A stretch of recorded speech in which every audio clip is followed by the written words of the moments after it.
Olá, bem-vindo ao Sermão Online de 20 de setembro de 2020. Meu nome é João Gustavo Varga, eu sou pastor da Primeira Igreja Batista em Brodowski. Eu convido você a separar esse tempo como um tempo de adoração ao Senhor, porque Ele revelou a sua glória na natureza. Quando você olha a natureza, as coisas criadas, você consegue perceber a glória de Deus. Ele se revelou na natureza. Ele também se revelou na sua própria palavra. Quando você observa aquilo que a Bíblia Sagrada diz, você também tem contato com aquilo que Deus revelou sobre si mesmo. Mas o ápice dessa revelação está quando a palavra de Deus se fez ser humano e veio habitar entre nós, na pessoa do Senhor Jesus Cristo de Nazaré. O Senhor Jesus é a palavra de Deus encarnada e Ele pagou o preço na cruz para que hoje nós pudéssemos ser salvos. Todo aquele que nele crê, que crê em Jesus Cristo de Nazaré, pode receber vida eterna, porque Ele pagou o preço pelo nosso pecado na cruz. Ele, a revelação máxima do Deus invisível.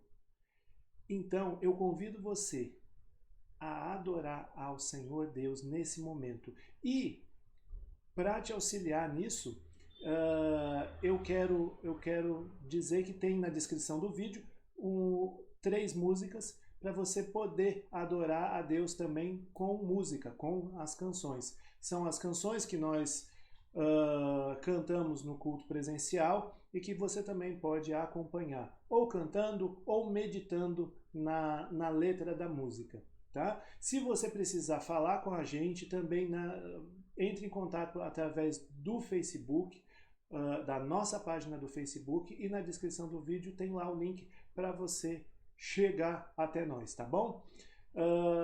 Vamos refletir na palavra de Deus. Também refletir na palavra de Deus é adoração ao Senhor, é resposta do Deus que se revelou a nós. Vamos refletir? Hoje nós continuamos a série Autoridade e Poder, caminhando com aquele que tem o controle de toda a situação. Falando sobre a autoridade sobre o coração. Jesus tem autoridade sobre o coração. E para isso nós vamos ler Marcos 7, 14 a 23, que diz assim: E, convocando outra vez a multidão, Jesus disse: Escutem todos e entendam. Não existe nada fora da pessoa que, entrando nela, possa contaminá-la. Mas o que sai da pessoa é o que a contamina. Se alguém tem ouvidos para ouvir, ouça. Quando entrou em casa, Jesus, deixando a multidão, os seus discípulos o interrogaram a respeito da parábola. Jesus lhes disse: Então vocês também não entendem? Não compreendem que tudo o que está fora da pessoa, entrando nela, não a pode contaminar? Porque não entra no coração dela, mas no estômago, e depois é eliminado. E assim, Jesus considerou puros todos os alimentos. E dizia: o que sai da pessoa, isso é o que a contamina.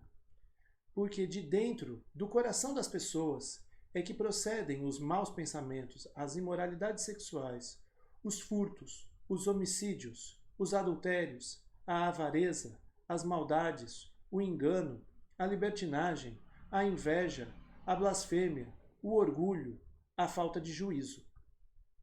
Todos estes males vêm de dentro e contaminam a pessoa. Antes de nós continuarmos, vamos fazer oração? Pai querido, nós nos colocamos diante de Ti, Senhor Deus. Precisamos de Ti nesse momento. Faz com que a Tua presença, Senhor, seja percebida entre nós. E ajuda-nos, Senhor Deus, para que, diante da Tua presença, a Tua voz seja ouvida para transformação do nosso coração, da nossa vida, para que a gente se apresente cada vez mais à imagem do Teu Filho Jesus Cristo. Eu peço, Senhor Deus, que esse sermão seja conduzido pelo Teu Espírito Santo e que não sejam simplesmente as minhas ideias, mas que seja, Pai, a Tua palavra a iluminação do Teu Espírito Santo nos conduzindo neste momento, Senhor. É no nome de Jesus que nós oramos, Pai. Amém. Meus queridos, continuando aqui, a primeira coisa que a gente precisa entender sobre as questões do coração é cuidado, porque a gente pode estar olhando para o lado errado. Olha o que o Senhor Jesus diz no verso 15. Não existe nada fora da pessoa que, entrando nela, possa contaminá-la, mas o que sai da pessoa é o que a contamina. O que Jesus quer dizer com isso e por que o alerta de cuidado para não olhar para o lado errado? Porque as pessoas do convívio de Jesus entendiam que as impurezas dos alimentos, de uma mão suja sobre os alimentos, contaminava espiritualmente a pessoa. Não era uma questão sanitária. Lave as mãos para você não ficar doente, lave as mãos para combater os vírus, né? Hoje em dia a gente está falando muito sobre essa questão na pandemia, né? Sobre lavar as mãos, porque isso é um dos alicerces do combate à pandemia. Mas não era essa a questão entre os judeus. Entre os judeus a questão era: minha saúde espiritual depende daquilo que eu vou comer e como eu vou comer e qual o estado de pureza daquilo que eu vou comer. Então, se eu não lavo as mãos, eu pego com as minhas mãos impuras o alimento fica impuro. E se fica impuro, isso me compromete espiritualmente. Essa era o conceito, né, a ideia que as pessoas que conviviam com Jesus tinham. E aí Jesus fala exatamente isso, fala assim, não, mas não é o que entra pela boca que contamina uma pessoa. Não é o fato de comer com as mãos sujas que vai fazer isso com a gente. E isso nos alerta para o seguinte: nós muitas vezes olhamos para as atitudes da vida como por um ângulo errado. A gente fica olhando para o lado errado e por isso a gente vai lidar com determinadas situações de forma errada. Por exemplo, os jovens da igreja começam a sair da igreja, começam a ter uma vida um pouco mais carnal e a ficarem relaxados com as coisas de Deus. A vida de discipulado deles às vezes passa a não ser levada a sério. Você olha para esses jovens e às vezes você ouve assim: mas é isso mesmo, eles são jovens, jovem é assim mesmo. Não, não é uma questão de faixa etária, é uma questão do coração. É o coração daquele jovem que está inclinado para uma outra coisa, que não as coisas do reino de Deus.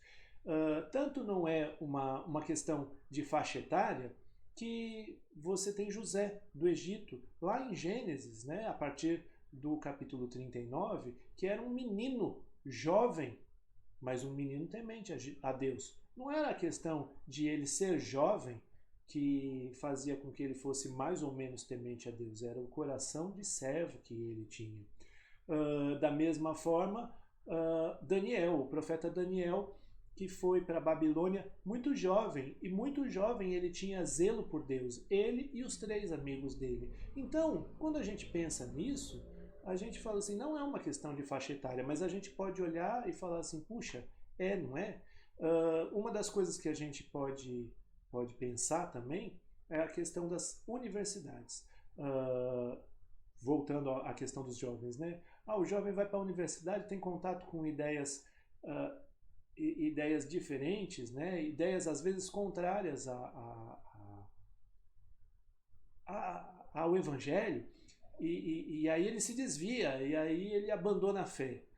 O problema está na universidade. Não, o problema não está na universidade. Na verdade, se você me perguntar assim, Gustavo, você entende que as pessoas não devam fazer faculdade? Não, eu acho que elas devem. Se elas têm oportunidade de estudar e fazer um ensino superior, elas devem fazer um ensino superior e elas devem se especializar dentro das suas possibilidades e do seu projeto de vida. Mas não é essa a questão. Não é o problema não é a universidade. Por que, que um cara que toma contatos com algumas ideias contrárias à doutrina, ele abandona a fé? Porque o coração dele não estava arraigado à palavra de Deus, mas se apaixonou por outras filosofias ou por algumas filosofias que fizeram com que ele, na dividida, abandonasse a fé e fosse embora. É uma questão do coração. Fulano sobe de cargo na empresa. O cara ganha mais, tem mais posses, o cara agora é chefe, supervisor, coordenador, diretor, sei lá o que. Antes ele era soldado raso, agora ele é general. E aí, de repente, ele abandona a fé também. Qual que é o problema? O sucesso profissional é o problema? Não, o sucesso profissional não é o problema. O problema é justamente o coração que se apegou a uma coisa e, portanto, deixou de se apegar à fé. Se apegou à avareza, se apegou ao dinheiro, se apegou ao sucesso, se apegou ao poder, mas não se apegou a Jesus Cristo. São coisas que estão no coração. Quantas pessoas ascenderam na sua carreira e se mantiveram fiéis a Deus? Então, assim, às vezes a gente olha para as circunstâncias e culpa determinadas circunstâncias, né? Mas a gente pode estar olhando para o lado errado. As coisas, na verdade, começam pelo coração. É isso que Jesus nos ensina com essa parábola e com esse texto, é que o coração é onde é o coração que nos impulsiona às coisas. E por isso, a outra reflexão, né, o outro ponto da nossa reflexão é exatamente essa. O que é que te move?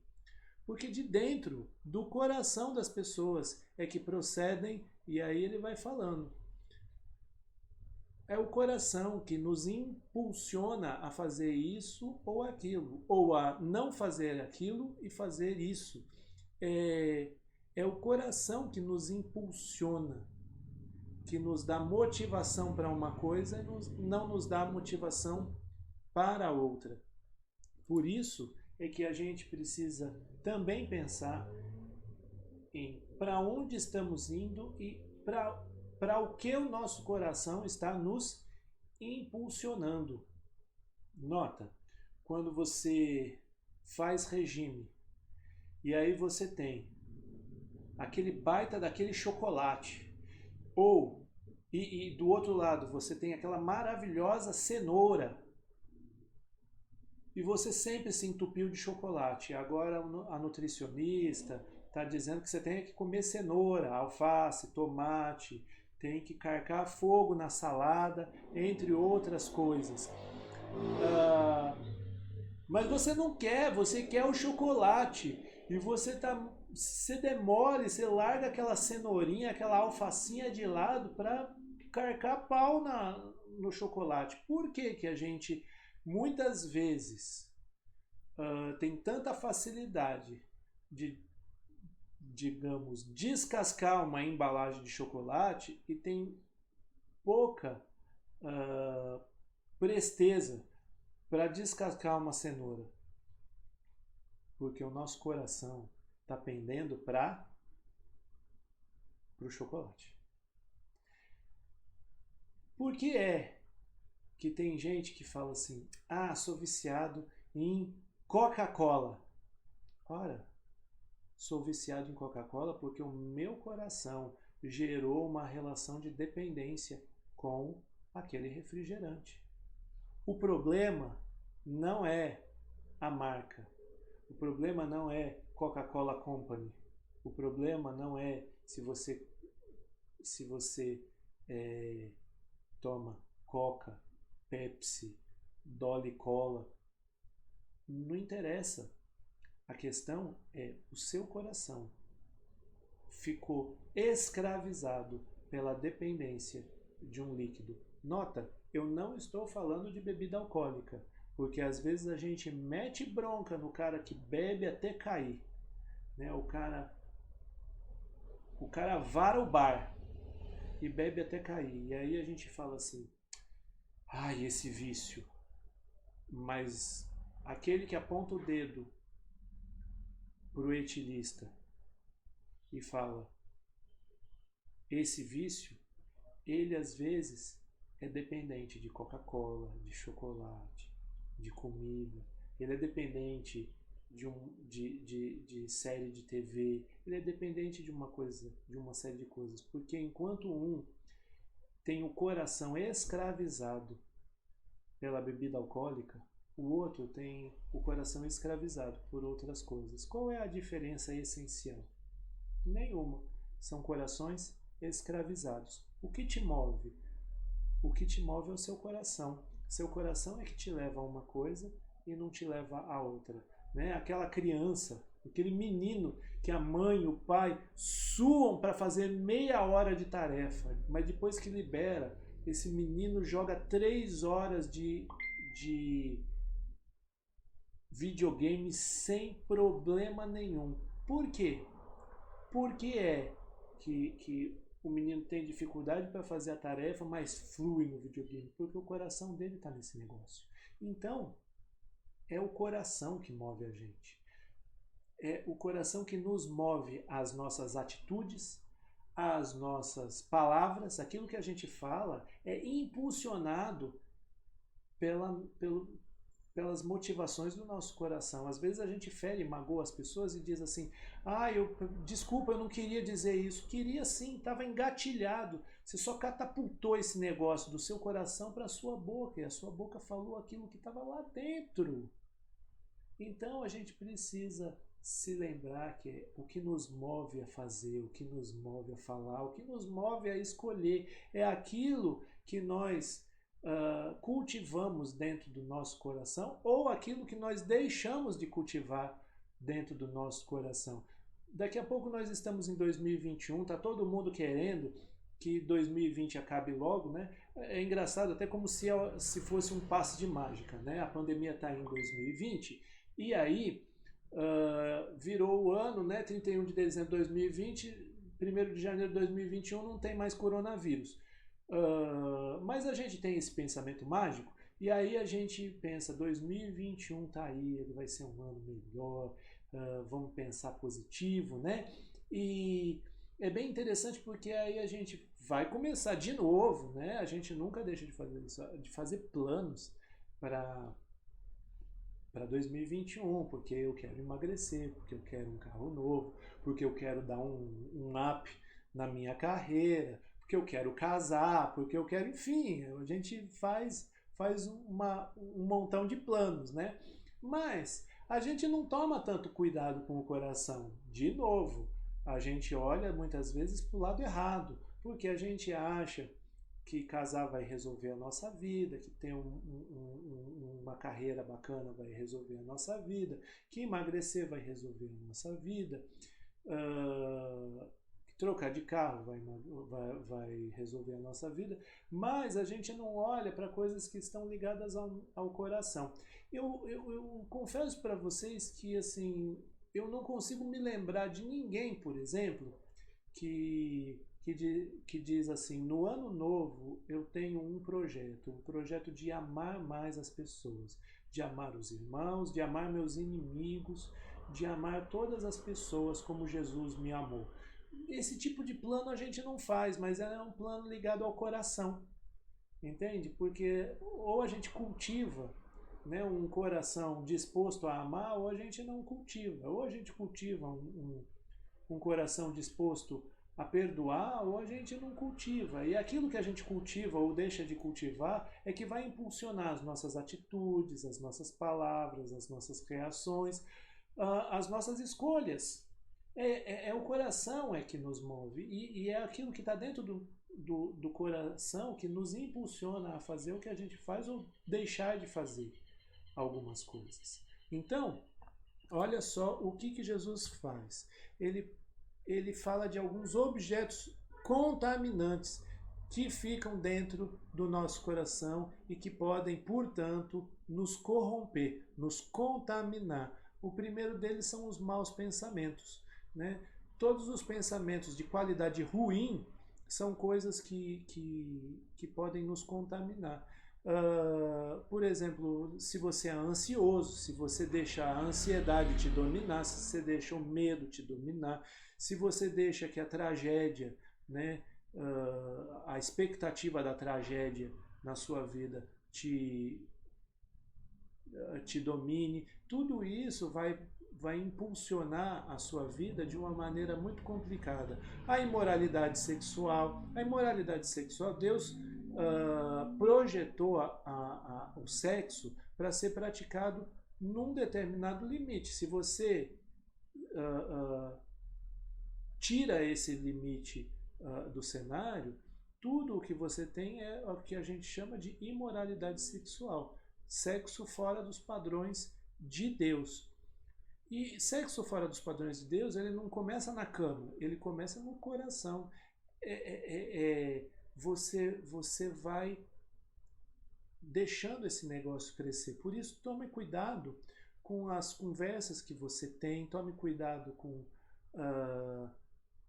observe. Às vezes você está assistindo uma série, e em séries, filmes, livros, você vai perceber cenas e padrões de imoralidade sexual, sim, e às vezes ou a gente não vai achar isso importante, ou a gente vai até torcer para esse contexto da imoralidade sexual. Ora, a partir do momento que eu me peguei torcendo por alguma coisa nesse sentido, isso está lá no meu coração e isso me contamina, e isso vai mover determinadas atitudes minhas.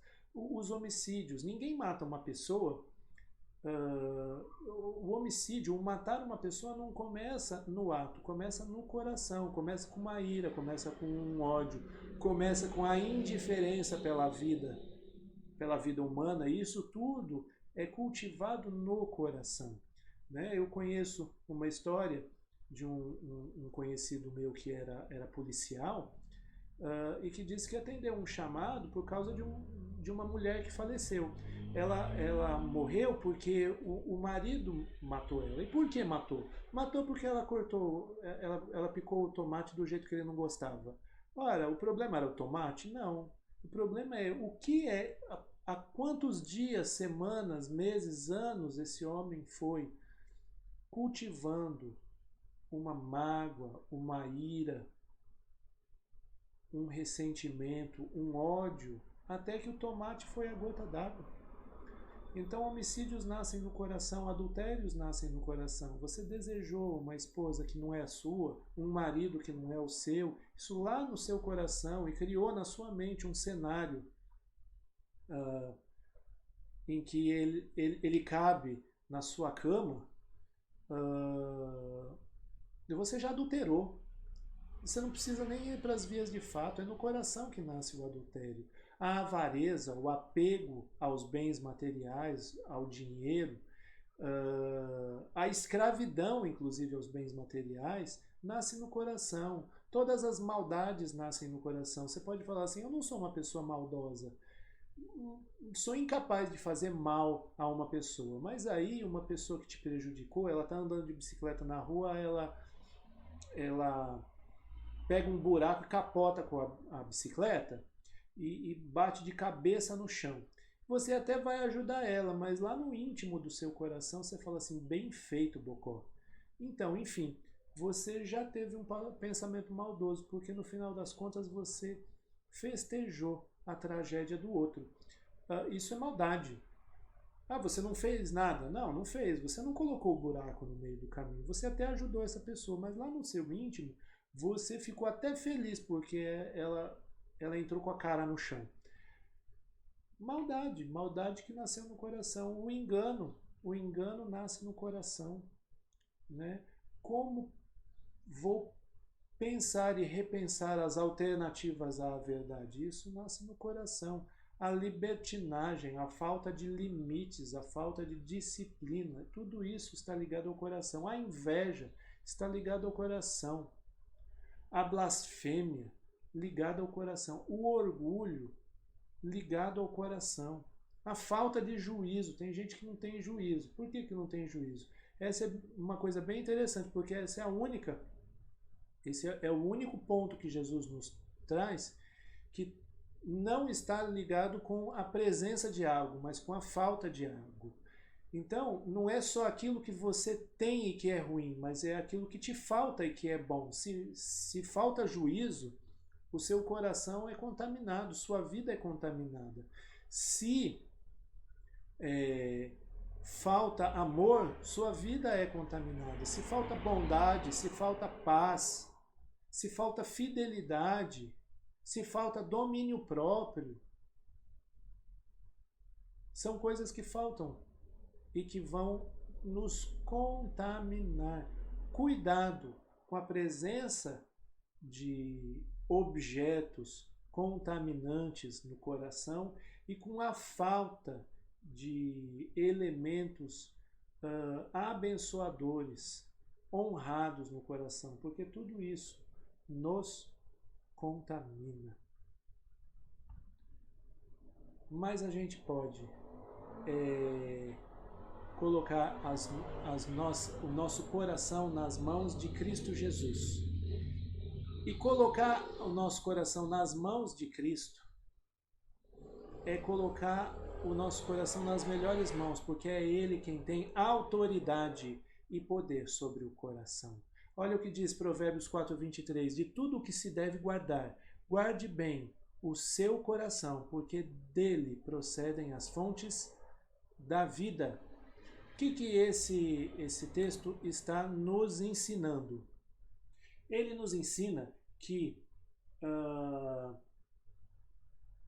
você precisa colocar guardas no seu coração. Nesse sentido, é como se você deixasse elementos que vão guardar seu coração de que saiam coisas ruins para te moverem para coisas ruins e também para te guardar de coisas, de influências que possam chegar ao seu coração e fazer morada ali e contaminar o seu coração. Guarda o seu coração. Do que você se alimenta? De que conversas você se alimenta? De que séries você se alimenta? De que filmes você se alimenta? De que notícias você se alimenta? O que é que você acha graça nas piadas? Você ri de que piadas?